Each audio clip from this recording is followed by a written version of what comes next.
42 का तृतीय अनुपाती ज्ञात कीजिए। 6 और 42 का, इसको देखते हैं, है ना, इसको देखते हैं। 6 और 42 का तृतीय अनुपाती ज्ञात कीजिए, इसको देखते हैं। ठीक है, ध्यान से आप इसको समझेंगे।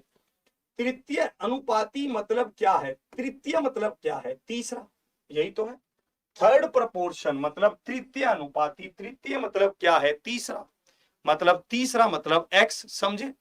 आपको क्या करना होता है, अगर प्रोपोर्शन में लिखना है तो आपको बीच वाली संख्या को रिपीट करना होता है हमेशा। प्रोपोर्शन मतलब में कितनी संख्याएं होंगी? 4। आपको बीच वाली संख्या को रिपीट करना है, सिंपल। आप इसको यहां पर करेंगे 6/42 बराबर 42/x, तो ये कितने पर गया? 7 पर।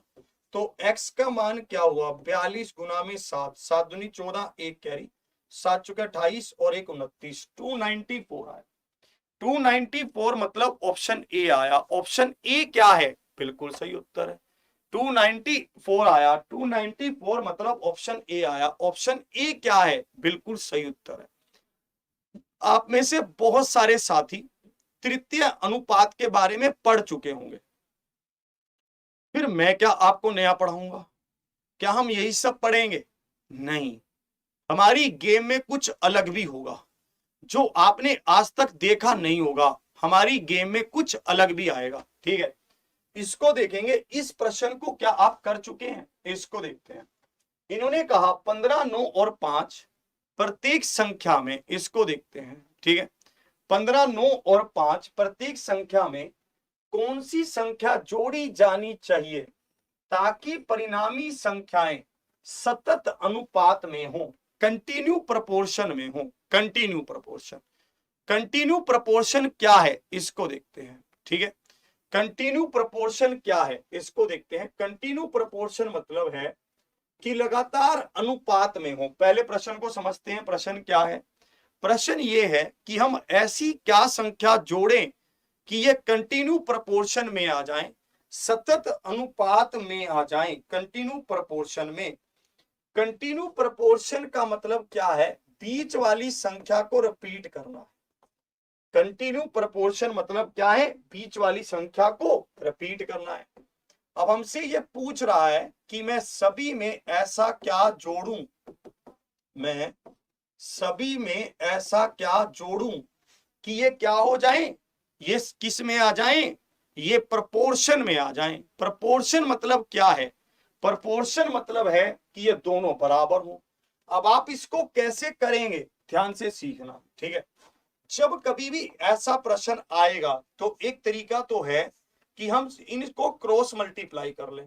दूसरा तरीका ये है, इनको गुना करो, जिनको सर्कल किया है।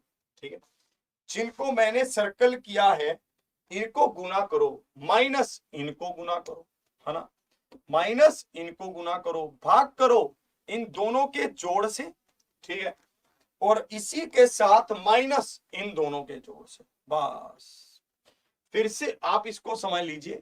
आपके एग्जाम में प्रोपोर्शन के ऐसे प्रश्न पूछे जाने की संभावना है। ध्यान से सीख लीजिए, सिखा रहा हूं मैं आपको।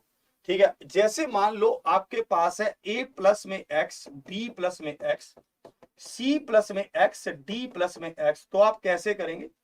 a गुना में d माइनस b गुना में c upon a plus d minus b plus c। अगर आपने इसको पहली बार पढ़ा है तो आप नोट कर लीजिए इसको। ठीक है, बहुत काम की चीज है ये। तो 15 5 75, नीमी नीमी 81, और ये क्या होगा? 2। तो यहां पर आपके पास क्या आएगा? 5 और 1 6, 6/2 तो 3। आप कहेंगे सर ये तो माइनस का आ रहा है। आपको प्लस माइनस कुछ नहीं देखना है इसमें, सिंपल उत्तर देना है आपको। ठीक है, आपको प्लस माइनस का इसमें ध्यान नहीं रखना है, आपको सिंपल खेलना है इसमें। ठीक है, तो आपको ये प्रश्न भी आपके एग्जाम में आते हैं, आजकल आने लगे हैं ये प्रश्न भी। ठीक है, तो इनको भी आप ध्यान रखना। बाय ऑप्शन भी कर सकते हैं, जैसे आप करना चाहें। इसको देखते हैं। हाँ, ऐसा प्रश्न आपने बहुत बार देखा होगा। ठीक है, ऐसा प्रश्न आपने बहुत बार देखा होगा, इसको आप समझ लीजिए। हाँ, एक बहुत बड़ा ये डाउट रहता है कि सर इतना टाइम थोड़ी ना होगा कि ऐसे ऐसे कर लें हम। ध्यान से पढ़िए, अब आपको बता देता हूं मैं। पेपर को कैसे अटेम्प्ट करना होता है, पेपर क्या करना होता है, समझ लीजिए। हमने भी पेपर क्लियर किया है, ठीक है। मैं आपको बता देता हूं आपको कैसे करना है, समझ लीजिए। आपका जो एग्जाम होगा उसमें 20 प्रश्न मैथ्स के आएंगे। तो वो कैसे होंगे, वो मॉडरेट लेवल से लेकर हाई लेवल तक होंगे, ठीक है। कुछ प्रश्न बहुत आसान होंगे, कुछ प्रश्न मॉडरेट होंगे, कुछ प्रश्न टफ होंगे।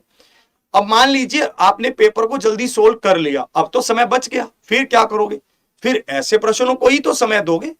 फिर उस समय अगर आपको उसका तरीका आता हुआ तो आप सोल्व कर पाओगे, अगर तरीका नहीं आता हुआ तो छोड़ना पड़ेगा। इसलिए मेथड जरूर सीख जाओ कि करना कैसे है, ठीक है। इसलिए मेथड जरूर सीख जाओ कि करना कैसे है। x का मान y की तुलना में क्या है, 12.5 नहीं है, 12.25% अधिक है। ये प्रश्न आप लोगों ने किया बहुत बार होगा, पर अब की बार थोड़ा सा अलग है, ठीक है। ये प्रश्न आपने किया बहुत बार होगा, पर अब की बार थोड़ा सा अलग है। 12.25/100 ये होगा ये, क्योंकि यहां पर क्या है 12.25 है, कितने पर गया 25 पर। 25 चौके 100, 25 9 225, 25 चौके 100 4, है ना। आप में से कितने लोगों ने ये प्रश्न किया है, ध्यान से आप देख लीजिए, है ना। यहां पर 100 और भी आएगा, क्यों, क्योंकि प्रतिशत का है भाई। आपने दशमलव हटाया तो 100 आया, 100 और आएगा, क्यों, क्योंकि दशमलव का है और परसेंटेज का है। ध्यान से समझ लीजिए कैसे कह रहा हूं।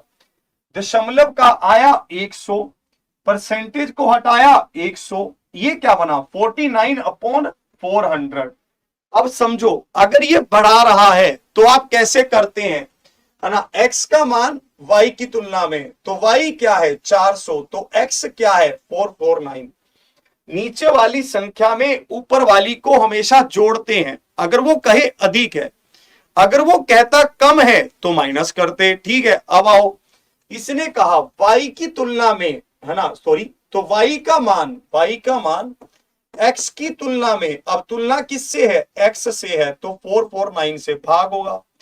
4900 अपॉन क्या है 449, 1 पर गया, 10 में से 9 गया 1, 0 यहां पर हुआ, ठीक है। तो हमारे पास आया 410, ये तो इससे नहीं घटेगा, तो 10 दशमलव कुछ आ रहा है, क्योंकि एक 0 नीचे लेकर आएंगे। तो ऑप्शन क्या हुआ, बी हुआ। ऑप्शन बी क्या है, बिल्कुल सही उत्तर है। ऑप्शन बी क्या है, परम सत्य है। Option B is the right answer. Clear है कि नहीं है, इस बात को आप ध्यान रखिए, ठीक है। इस बात को आप पूरी तरह से ध्यान रखिए कि अब लेवल ये आ रहा है ना। पहले लेवल क्या आता था कि किसी ने किसी को 20% बढ़ाया, ठीक है। तो आप यहां पर देखेंगे कि 10%, x का मान y से 25% अधिक है, तो y का मान x से कितने प्रतिशत अधिक है, पहले ऐसे बोलता था, है ना। अब कैसे कर रहा है ये, अब इसका, अब प्रश्न वही है बट कैलकुलेशन टफ कर दे रहा है ना। आज आपको इस नए पैटर्न को समझना होगा। चीजें वही रहेंगी, मैं मना नहीं कर रहा हूं, चीजें सेम रहेंगी, पर आपको, आप यहां पर देख रहे हो कि लेवल बढ़ रहा है। अगर आपको मजा आ रहा है तो आप सेशन को शेयर करके जल्दी से आज मुहूर्त करेंगे 3500 प्लस से, ठीक है। 3500 प्लस लेकर चलेंगे यार आज, ठीक है। इसको देखते हैं इसमें क्या कह रहा है। ये प्रश्न आपके एग्जाम में आना ही आना है, ये तय है, ये 200% है। ये प्रश्न आपके एग्जाम में आना ही आना है, ठीक है। इस पैटर्न पर एक प्रश्न, ठीक है। बहुत अच्छा प्रश्न है, बहुत क्वालिटी का प्रश्न है, आप इसको ध्यान से समझना। ये क्या कह रहा है, कह रहा है राधा अपनी आय से 28% की, है ना, बचत करती है। यदि उसके व्यय में 25% की वृद्धि होती है और बचत में 30% की वृद्धि होती है, ठीक है। तो आपसे पूछा है कि आय में हुई प्रतिशत वृद्धि ज्ञात करें, आय में हुई प्रतिशत वृद्धि ज्ञात करें कि आय में कितने प्रतिशत की वृद्धि हुई, इसको देखेंगे, बताइए, है ना। इसको देखते हैं इसका उत्तर क्या होगा। चलिए, जिनको थोड़ा कम समझ आ रहा है उनके भी समझ आएगा, प्रयास करिए, खुद से सोचिए यार, थोड़ा सा खुद से आप भी सोचिए, मैं भी हेल्प करता हूं, ठीक है। चलो यहां पर आते हैं, हम क्या करते हैं, हम आय को मान लेते हैं कि आय है 100, आय 100 है, ठीक है। बचत क्या है, बचत 28%, तो 28। तो खर्च क्या है, खर्च, जब कभी भी कोई बंदा, ठीक है, कोई भी चीज को कमाएगा तो वो उससे दो चीजें करता है, या तो वो खर्च कर देगा या वो बचा लेगा, दो ही चीजें करेगा। आप देखना, अगर ये बंदा 100 रुपए बचा रहा है, सॉरी 100 रुपए कमा रहा है, तो 28 रुपए बचा रहा है, तो खर्च कितना कर दे रहा है, 72 रुपए खर्च कर दे रहा है। अब समझो, फिर इसने ये कहा कि उसके खर्च में 25% की वृद्धि हुई, उसके खर्च में 25% की वृद्धि हुई। 25 एकम 25, 25 चौके 100 और 18 चौके 72, तो 18 की वृद्धि हुई। और उसकी बचत में 30% की वृद्धि हुई, तो 28 गुना में 30, ये इसको आपने काटा, 8 या 24, 2 कैरी, 3 दूनी 6 और 2 8, तो 8.4 की वृद्धि हुई। भाई खर्च बढ़ा 18 रुपए से, बचत बढ़ गई 8.4 रुपए से, मतलब क्या है, टोटल इनकम कितनी बढ़ गई, 26.4 रुपए से। तो ऑप्शन कौन सा हुआ, बी सही हुआ। क्लियर है कि नहीं है भाई, ऑप्शन क्या है, 26.4 गुना में 100 बटा में 100, 100 से 100 कट गया, तो कितने प्रतिशत बढ़ गई इनकम, 26.4% बढ़ गई। 26.4%, मतलब ऑप्शन बी हुआ। तो ऑप्शन बी क्या है, बिल्कुल सही उत्तर है। क्लियर है, चलिए, हाँ, बहुत आराम से आप इसको समझिए। हाँ, पीडीएफ मिलेगा, घबराइए मत, पीडीएफ मिल जाएगा। आपको बताऊंगा कि पीडीएफ कहाँ कहाँ पर मिलने वाला है, बताऊंगा आपको, ठीक है, टेंशन मत लो। फिर से बता रहा हूं, आप कमाते थे 100 रुपए, बचाते थे 28, तो खर्च कितना करते थे, 100 में से 28 गया, खर्च कितना करते थे, 72 रुपए। आपका खर्चा बढ़ गया 25%, मतलब 18 रुपए। आपकी बचत बढ़ गई कितनी, 30%, मतलब 8.4 रुपए। भाई टोटल कितना बढ़ गया, 26.4 रुपए। ठीक है, अब आप कमाते थे 100, आपका बढ़ गया 26.4, तो कितने प्रतिशत बढ़ गया, 26.4% बढ़ गया। ठीक है, तो आप इसको आप ऐसे कर सकते हैं बहुत आसानी से। चलिए इस पर देख, हाँ, इस प्रश्न पर अभी रुक जाइए। चलिए, मतलब ये लगा लीजिए यार, आज तो ठीक है, एक बार रुकिए, है ना। इस पर आते हैं, चलो। 56 गेंदों को 3570 रुपए में बेचने पर, ठीक है, 70 गेंदों को 3570 रुपए में, 56 गेंदों को 3570 रुपए में बेचने पर 14 गेंदों की लागत मूल्य के बराबर हानि होती है। एक गेंद का लागत मूल्य कितना है, एक गेंद का लागत मूल्य कितना है, इसको बताएंगे। इस प्रश्न का आप उत्तर देंगे, इसका बताएंगे। इसका आप उत्तर देंगे, इसका उत्तर क्या है, इसको देखेंगे। धीमा सा कैसे पड़ गया कमेंट है, इतना धीमा सा कैसे पड़ गया, क्या हो गया, इसको देखेंगे। ठीक है, 56 गेंदों को 3570 रुपए में बेचने पर 14 गेंदों की लागत मूल्य के बराबर हानि होती है। ठीक है, where is the loss, where is the loss is equal to cost of 14 balls. There is a loss, there is a loss of, है ना, कॉस्ट ऑफ द 14 बॉल्स, ऐसे कहा है। तो ध्यान से समझना, जब कभी भी आपके सामने ऐसा प्रश्न आए, जब कभी भी आपके सामने ऐसा प्रश्न आए, तो आपको लॉस जिस पर भी हो रहा है, लॉस या प्रॉफिट, है ना, आपको लॉस हो रहा है क्रय मूल्य पर, तो एक गेंद का क्रय मूल्य 1 मान लो। ठीक है, आपको यहां पर लॉस हो रहा है किस पर, क्रय मूल्य पर, तो आप क्रय मूल्य को 1 मान लो। ठीक है, कॉस्ट प्राइस को 1 मान लो। ठीक है, अब आपको लॉस हुआ है कितना, 14 का, तो 1 गुना में 14, तो टोटल लॉस हुआ 14। ठीक है, इसी तरह से आपको क्रय मूल्य कितना था, 56 था, और परंतु ये क्या है, ये तो विक्रय मूल्य है, तो विक्रय मूल्य क्या होगा, 56 में से 14 गया, 42, 42 किसके बराबर है, 3570। तो एक का मूल्य क्या है, 3570/42 इंटू 1, 7 पर काटो, 7 छिके 42, 7 पाँचे 35 और 1 0, 510/6, 8 छिके 48, 5 छिके 30, तो हमारे पास आ गया। हाँ, इसको देखते हैं, है ना, 8 छिके 48 और 5 छिके 30, तो 85 आया। 85 मतलब ऑप्शन डी। ऑप्शन डी क्या है? बिल्कुल सही उत्तर है। ऑप्शन डी क्या है? बिल्कुल सही उत्तर है। फिर से समझेंगे, फिर से समझ लीजिए, है ना। इसको किस पर लॉस हुआ है? क्रय मूल्य पर लॉस हुआ है। तो क्रय मूल्य क्या है? 1 है। लॉस कितना हुआ है ना, जितना 14 गेंदों का क्रय मूल्य है। तो हमने यहां पर देखा 14 गुना में 1, तो लॉस हुआ 14 का। क्रय मूल्य क्या है? 56 है। तो विक्रय मूल्य क्या है? 56 माइनस 14, 42 है। 42 किसके बराबर है? आप देखेंगे 3570 के। 42 किसके बराबर है? 3570 के। तो एक किसके बराबर है? 85 के। तो 85 क्या है? बिल्कुल सही उत्तर है।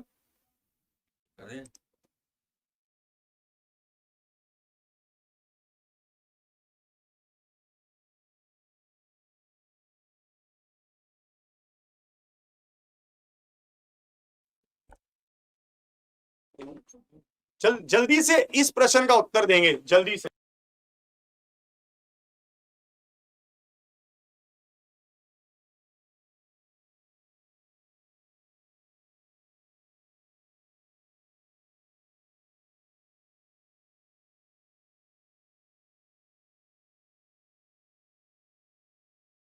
को देखेंगे इसमें क्या कह रहा है। एक व्यक्ति ने कुछ धनराशि 5% साधारण ब्याज पर उधार ली। इसको देखेंगे। हाँ, हमारे कुछ साथी हमसे पूछ रहे थे कि सर पीडीएफ कहां पर मिलेगी, पीडीएफ के बारे में बता दीजिए।